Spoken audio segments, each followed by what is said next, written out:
Well, at least one team in town had a good weekend, but the Sabres were not that team. 6-2 against the Kraken. What the hell happened? We'll get to Lindy Ruff and his future. Could this be one and done for Lindy? Also, quick updates on the Amerks and the Boston Bruins, because they're very interesting in the Sabre division right now. All ahead on today's episode of the Locked On Sabres podcast.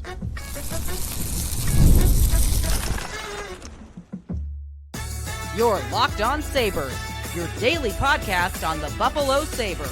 Part of the Locked On Podcast Network, your team every day.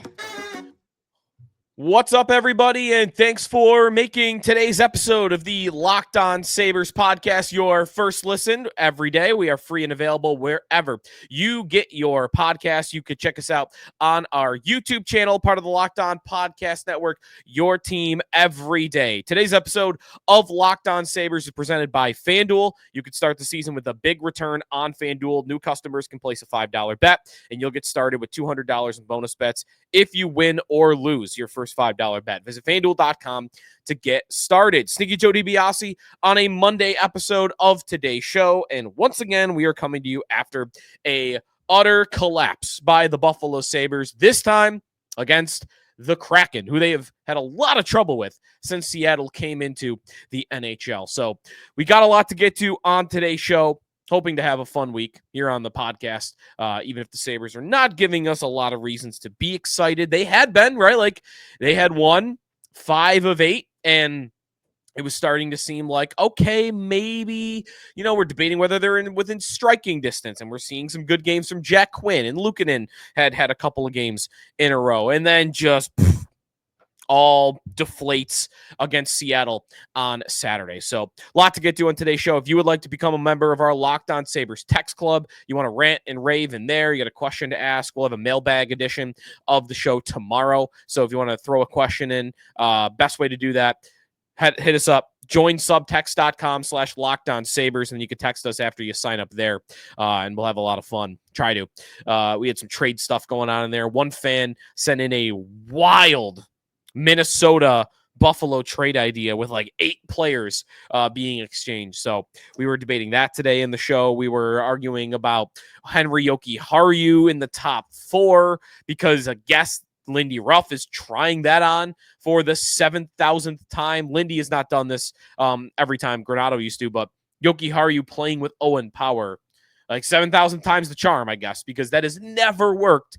But here they look like they're about to break that out again as a combination, playing 20 minutes a night. So, that's what we have to look forward to this week. The Sabres are off today and tomorrow. They will be in action next on Wednesday against the Carolina Hurricanes. That will be a 6 o'clock puck drop on Wednesday at home for the Sabres. So this Seattle game, though, before we get to anything, I mean, what on earth? What on earth?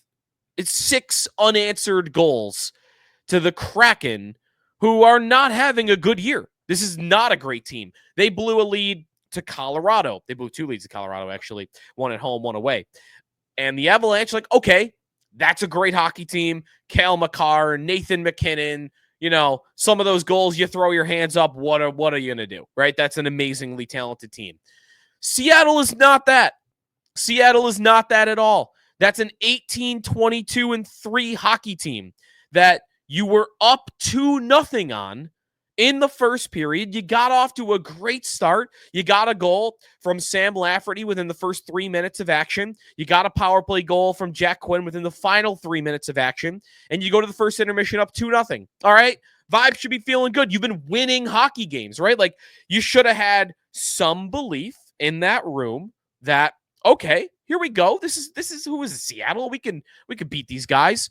And they just aren't that good. That's what it is. Like, it is 2 things. I am never going to put it all on mental collapsing because they're also just not that good a hockey team. I can't say it enough during this season. And, like, who are the guys that are scoring for Seattle? This is not McKinnon and Makar. It's Riker Evans and Capo Caco twice. Oliver Bjorkstrand's a pretty decent player, but like, these are not superstar players. Josh Mahura is all over the stat sheet. Jared McCann, like, I don't know. You should do better against the Seattle Kraken. and the Sabres were up 2-0. You get 2 goals in the second. And then even then, like, okay, Burakovsky scores for the Kraken in the final minute of the second period. And you know what? Like, not feeling great, I'm sure, but you are tied going into the third period. You're at home. Come on, you got this. And so my story from the weekend is I was taking my dog Finn to the dog park. There's an indoor dog park in the area. So I'm driving there, and I'm driving there during the second intermission, trying to line it up, right? Because they'll have the game on there. They have TVs and everything. So I'm going to watch it there. And I'm thinking, okay, I'll miss a couple minutes of the third. Maybe I'll get there before the start of the third and I'll be fine.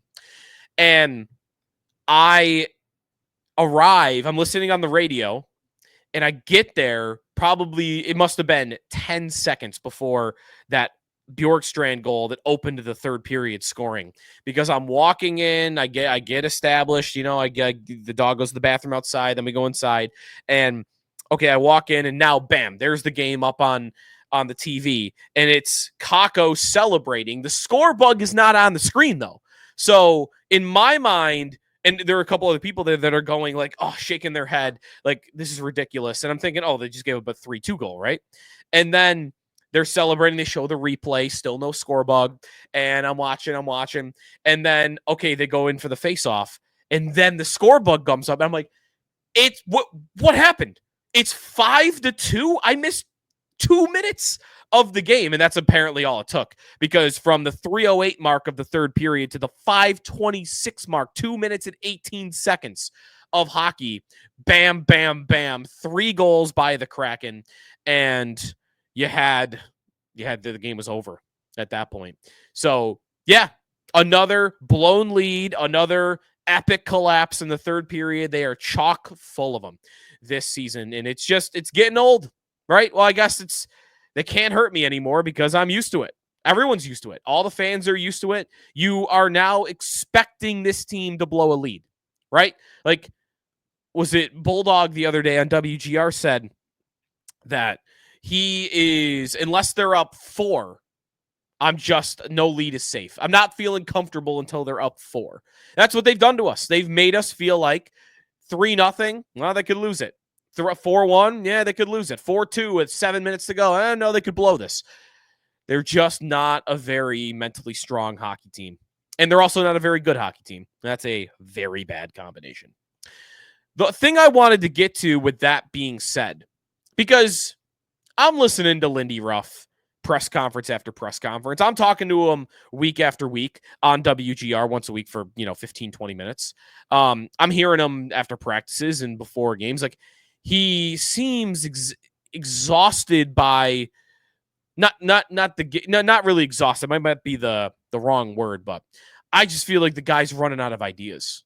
Like, he, I think, knows the problems that this team has, and he's trying different line combinations, and he's trying, I think, to coach them differently. Maybe he was a hard ass at times during the year, and maybe he's been more of a softy at times during the year, and he's run them hard, and he's rested them. He's tried different defense pairings. I think he's maybe even tried different systems this year. There have been a couple of games where they've looked a little bit more aggressive, other games where they've looked more conservative. Like, I feel like Lindy's trying everything, and he just... Maybe there's things out there that we could think of that he hasn't tried, but for the most part, I feel like Lindy's trying everything, and he just can't find a combination of things with this group that works. And there might just not be one. That might be the simple answer. There just might not be a combination of lines, a combination of defense pairings, a system that this team could play that works. I could even point to, I've criticized them from going away from the Don Granato style of hockey that was all out, attack, score as many goals as possible, because that almost made the playoffs and that team had terrible goaltending. But I would not also advise you just throw that out with this group.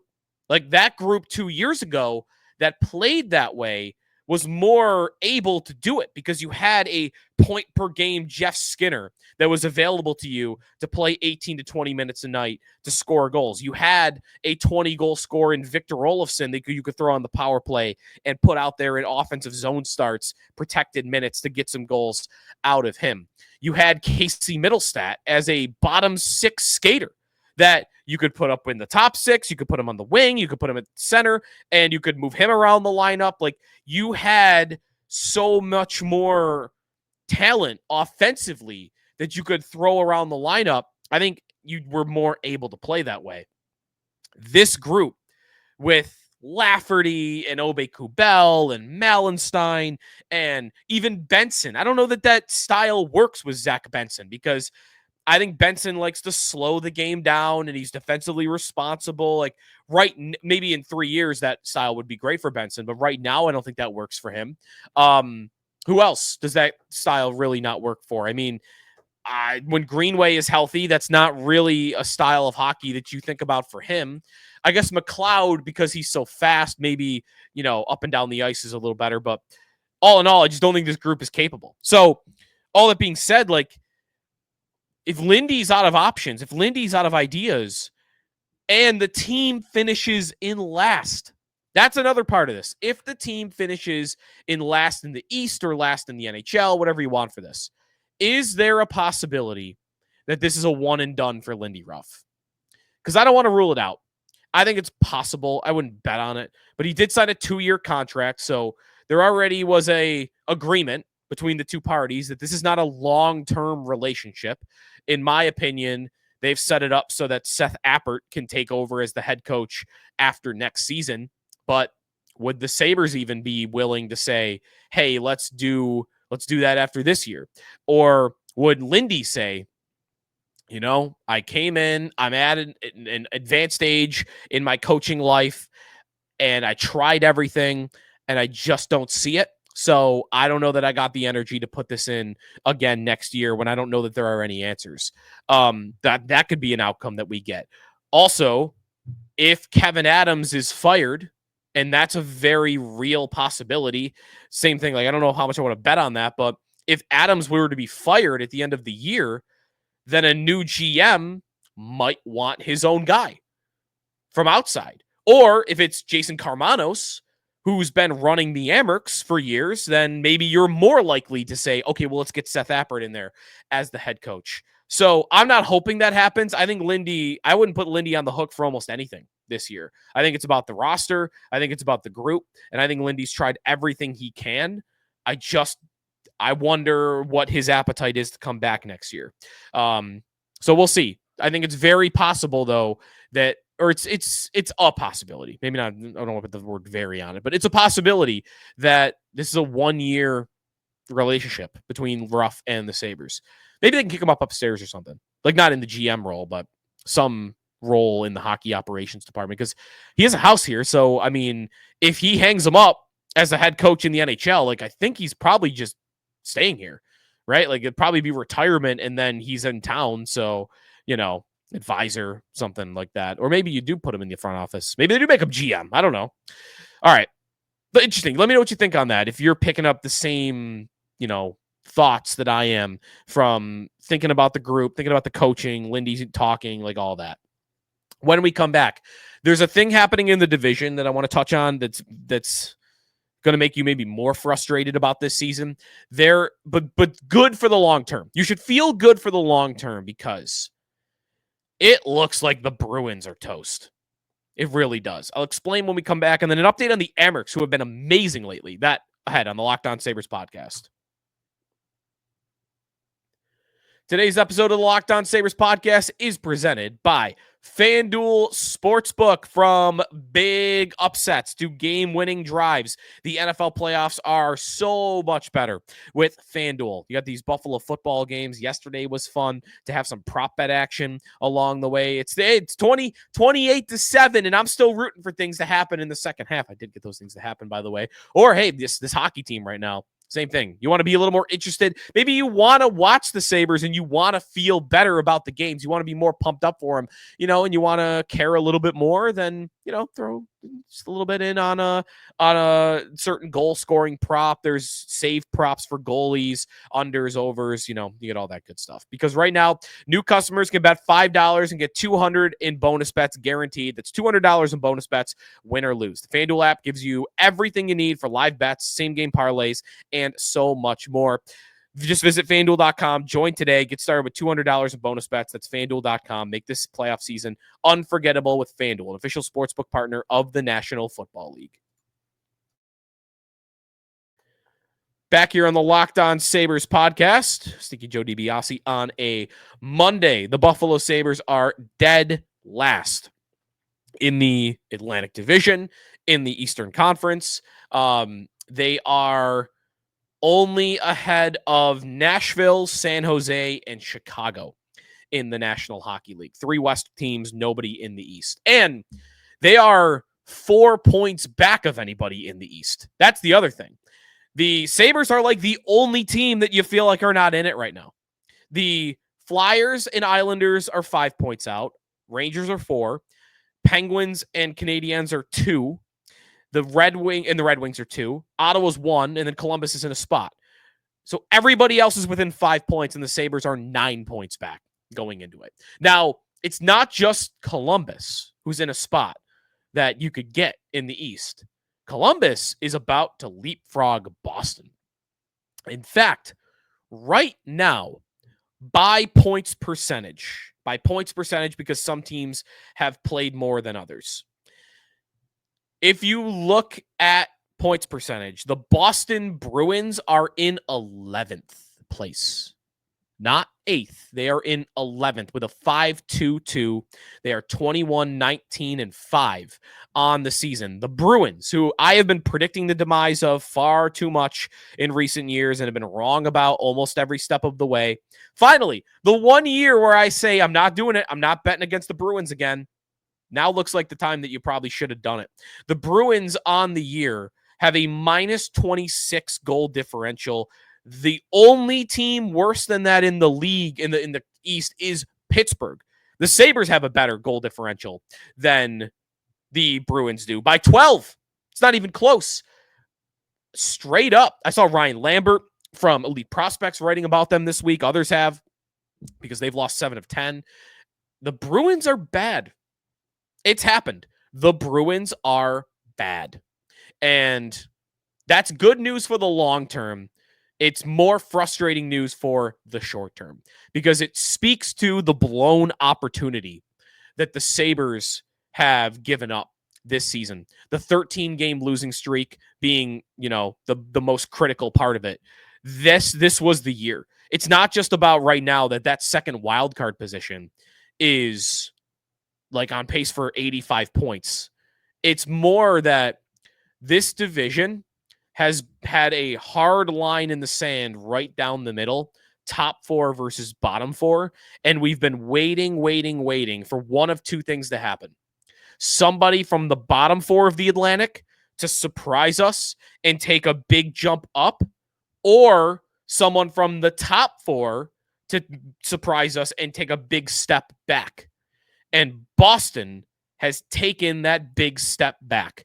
In expected goals for percentage this year at 5-on-5, they are 18th in the NHL. Now, these numbers aren't going to sound that bad. They're below average in some of these 5-on-5 numbers. But previous seasons, they've had half good records, but they've been like 5th in expected goals for. It's like, okay, no, they're still Boston. They're just not getting the results right now. No, this is a sharp drop in being 18th in expected goals for, being 19th in Corsi for percentage, even goaltending, a team that's been top 3 in goaltending almost every year for like a decade.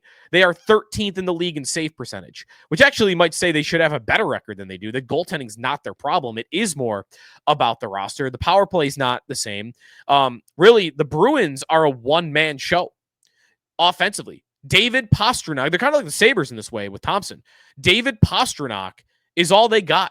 Pastrnak is a point-per-game player this year, 19 goals, 45 points in 45 games. And then after that, Brad Marchand at 36 is just desperately trying to keep up with Pastrnak offensively. They are on different lines right now. But he's still being asked to be their second best player, and he's just not that player anymore. 33 points in 45 games for him. And then after that, nobody else is on like a 45-point pace. Everyone else is below that. Pavel Zacha, third on the team in scoring with 21 points in 45 games. Elias Lindholm, 21 points in 45 games. Big contract for him. He has not lived up to it at all. Morgan Geekie right now is on the top line with 10 goals and 10 assists on the season. That's Pasternak's playing with Pavel Zacha and Morgan Geekie. That's their number one line right now. Boston does not. They have the Sabre problem. They don't have top offensive talent. They don't. They have one guy in Pastrnak, and they're trying to drag Marchand around the ice still, and that's it. They don't have anything else.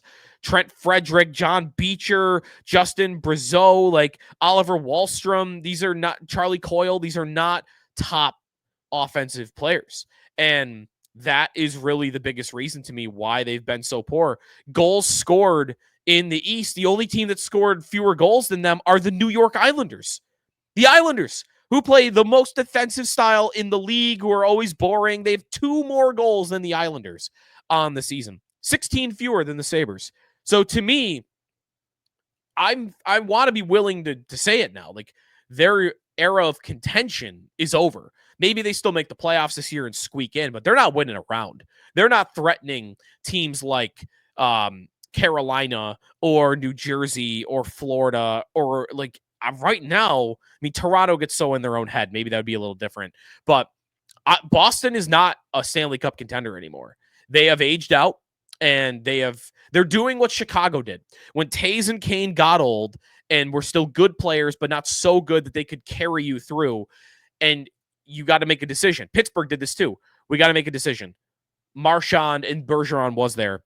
We got to decide. Do we want to rebuild? We're not going to do that while they're here, though. So let's get the best veterans we can get our hands on, and let's try that. And then you try that, and you overpay guys, and those veterans that you surround them with are not actually that great. So now the team starts to flutter and falter, and now you're in the middle of the pack, and you just slowly degrade into an irrelevant franchise. And that's Boston is degrading in front of our eyes, right? They are declining in front of our eyes. And within next year, they'll probably not be a playoff team. Maybe the year after that, they're a bottom 5 team in the NHL. I don't think that's out of the realm of possibility at all. They're about to be going through that. The one thing that could save them is their goaltender. And Jeremy Swayman is capable of having big seasons that could keep them afloat. But right now, it's not been that good, so it's not really happening. So the reason that's frustrating, though, again, is Boston, 47 points in 45 games. They're begging anybody in the division to come take their spot. And Ottawa is almost doing it, but they're really not. So 45 points, they're 2 points back of Boston. Detroit's 3 points back of Boston. Montreal's 3 points back of Boston. The Sabres are 10 points back of Boston. Boston does not look good this year. And right now in the standings, they're kind of getting away with it because all these other teams in the Atlantic just refuse to take steps forward. And the Sabres, are the biggest, criminal of that right now.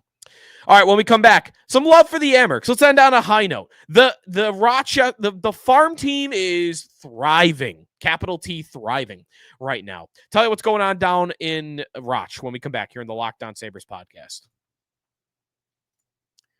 Today's episode of Locked On Sabres presented by Rocket Money. Did Rocket Money help you find any subscriptions you forgot about or that you were paying for twice? I had a subscription I didn't know I had for a long time, and Rocket Money is going to help you find stuff like that where, I've been paying for this for a year and I didn't realize, bam, let me get rid of that. If you've got 2 subscriptions or something because you forgot about the first one, they'll help you with that as well. Rocket Money, a personal finance app, helps you find and cancel your unwanted subscriptions, monitors your spending, and helps lower your bills so you can grow your savings. It brings everything together in one place, whether it's subscriptions, your spending habits, or even the goals you want to hit this year. Rocket Money has over 5 million users and has saved a total of $500 million in canceled subscriptions, saving members up to $740 a year when using all of the app's premium features. Cancel your unwanted subscriptions, reach your financial goals faster with Rocket Money. Go to rocketmoney.com/lockedon today. That's rocketmoney.com/lockedon. Again, rocketmoney.com/lockedon. Sneaky Joe DiBiase back here on the Locked On Sabres podcast. Hey, you want to check out Locked On Bills? It's going to be a fun week. Game of the year against Baltimore. Joe Marino's got you covered on Locked On Bills. Also, we'll have you covered on WGR throughout the week. So, on to the Amerks. How about the Rochester Americans lately? If you have not been keeping track of what's going on down in the AHL, and listen, I wholeheartedly understand if you as a fan just don't have the bandwidth for caring about the Sabres AHL affiliate, right? Like, I get it. Hearing about prospects and how the GMs for 10 years of the Buffalo Sabres have been saying how important it is to have a great AHL team, except for Tim Murray. Tim Murray really didn't seem to care. How important it was to have a good AHL farm system. And for a lot of those years, they have had a great AHL farm system. They have had good prospects, and it just never matters.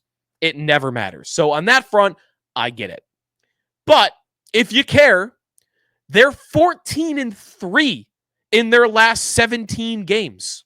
And a lot of that, not all of it at all, but a lot of it is fueled by Devin Levi going down there and thriving. Levi has a 911 save percentage. He has a 12-13-1 record since going down to the Amerks, a 2.36 goals against average.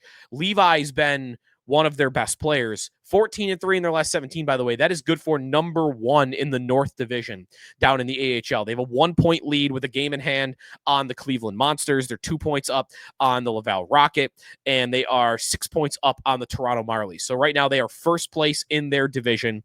And if you look at some of the skaters that are really producing for them, it's Isak Rozan, who I am still not optimistic about thriving and getting going at the NHL level ever, but 28 points in 32 games, 14 goals, very good start for him. Brett Murray is having a career year in the AHL with 16 goals, and Brett Murray, look at his career high in goals for the Amerks because he's been there a few years.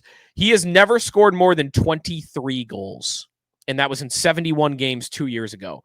He has 16-35. Like, he's on pace to smash his career high in goals. Lucas Rusek, Cal Clegg, Victor Nuchev as a young prospect has actually been one of their better prospects. 19 points in 31 games. And then some of the other rookies. So these are the guys I really want to get to because they're more who you think about for the team long term. Consta Hellenis, young, one of the youngest players in the AHL. Had played against men in the AHL level. He has gone down there and done just fine. Been very good. 17 points in 29 games. He is playing very well for the Amerks. Nikita Novikov, 6th-round pick of the Sabres a couple years ago, who we've mentioned on the show here and there as someone I see eventually be playing at the NHL level. He's had a good start to the year. And Anton Wahlberg has been okay as well. The one guy that really has not done much at the AHL level is Noah Ostlund. 2 points in 14 games. He's not getting on the ice all that often. Ostlund is the one guy that really isn't clicking for at the moment. But hey, there's time, and it's his first season over in North America, so that could certainly change. But I didn't mention Ryan Johnson. Like, they've got a lot of good players down there in Rochester right now. Like, I would expect them to continue this success, especially if Devin Levi is going to stay down in Rochester. We'll see if he gets another call up for the Sabres. But hey, every year I try to get out there for a playoff game if they have them, because nothing beats playoff hockey, and it's not quite what Sabre playoff hockey is, of course, but I root for the Amerks to go on these runs because anybody within 90 minutes that wants to go on, go play playoff games, playing hockey playoff games, I'm into it. So go Amerks, and they're doing it, man. They're playing amazing. Goal differential of plus 26 on the year. Like, Cleveland, who's right behind them, is plus 4. So they are the best team in their division. And, you could argue, I'd have to really look into more about, like, hey, how good are the Calgary Wranglers? So in my a very uneducated opinion, you could say they're the best team in the AHL, but someone else will be able to tell you better than me on that. All right, it's going to do it for us today here on the Locked On Sabres podcast. Mailbag tomorrow. If you got questions, I have some ridiculous trade ideas that I might spend a minute on it. An off day, Tuesday, between games. Why not? Let's have some fun. We deserve to have a little fun with this hockey team before we watch them play Carolina on Wednesday, which I am not optimistic about. We'll talk about that too. That's tomorrow on the Locked On Sabres podcast. You want your fantasy hockey tips? Be sure to check out Steal and Flip on Locked On Fantasy Hockey. It's available wherever you get your podcasts, just like we are. We'll talk to you tomorrow here in the Locked On Sabres podcast, part of the Locked On Podcast Network, your team every day.